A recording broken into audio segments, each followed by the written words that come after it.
All right, let's look at some examples of how we would go about adding and subtracting radicals. In other words, adding and subtracting terms that involve some square roots.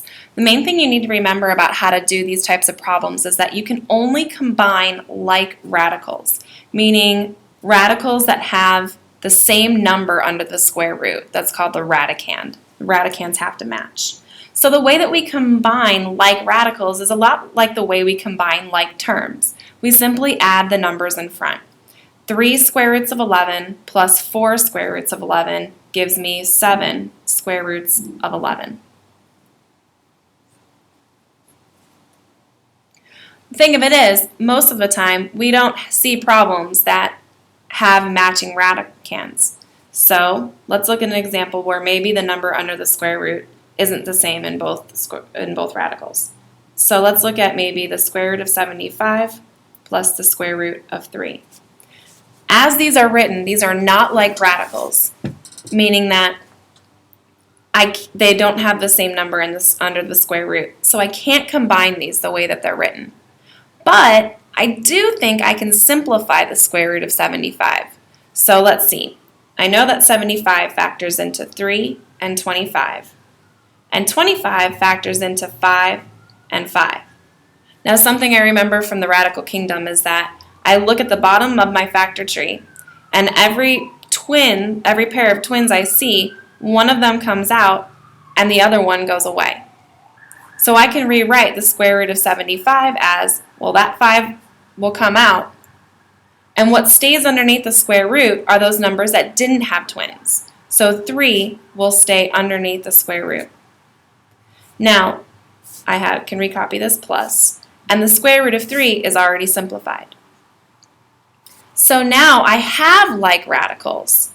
So I can say, well, if this was 5x plus x, I would write 6x.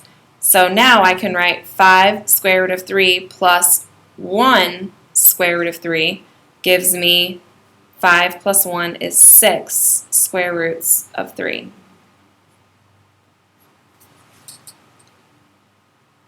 All right, let's look at some that have bigger numbers just to see more, okay? If you feel like you're getting the hang of it, go to your homework. But if you're not yet, keep watching. Okay, let's try something like the square root of 18 minus the square root of 200. All right, I want you to pause your video right now and see if you can do this one on your own.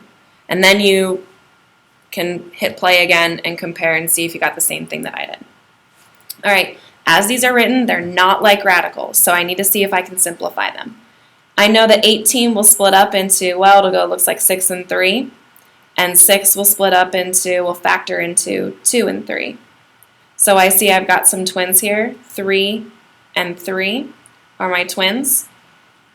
One of those 3's comes out. The other one goes away. And this 2 doesn't have a twin, so he'll have to stay under. So I've got 3 square root of 2 is how the square root of 18 simplifies. And we've got the minus. Let's see if we can simplify the square root of 200. Looks like 200 will split up into, will factor into 2 and 100. And 100 factors into, we can do 10 and 10. And each of those 10s will factor into 2 and 5 and 2 and 5. So you can see here, 1 2 will come out, the other one goes away. 1 5 will come out, the other one goes away. And this 2 will have to stay underneath. You know, to be honest, you could have actually just seen twins here and pulled a 10 out.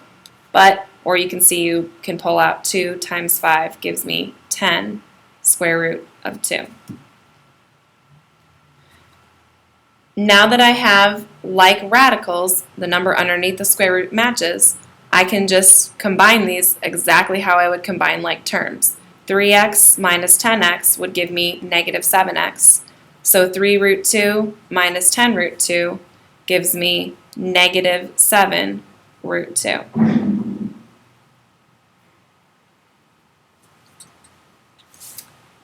All right, did you get the same thing? Okay. Let's do one last example here. How about the square root of 140 plus the square root of 28? If you didn't do this on the last one, pause it, try it on your own. All right, as written, I can't combine them, so the number underneath the radical has to match. So let's see. I know I can split up into 140. I can factor that into 10 and 14.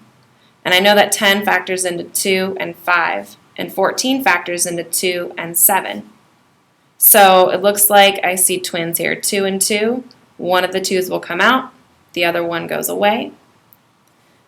So 2 comes out, and this 5 and 7 have to stay underneath. So it's 2 times the square root of 35. Now 28 can be split up into 4 and 7, and 4 splits up into 2 and 2. So one of my 2's comes out, the other one goes away, and this gives me 2 square root of 7. Now, if I try, there should be a plus sign between those. Sorry about that. Okay, so now if I try to combine those two, I really can't. Because look, the number underneath the square root matches, and I can't simplify those anymore. So this is a lot like having 2x plus 2y. No can do. This is as far as you can go. So sometimes, a lot like when we had to combine like terms, sometimes we can't combine our like radicals. Okay, so that's all there is really to adding and subtracting radicals. If you need help with multiplying square roots, then go ahead and tune into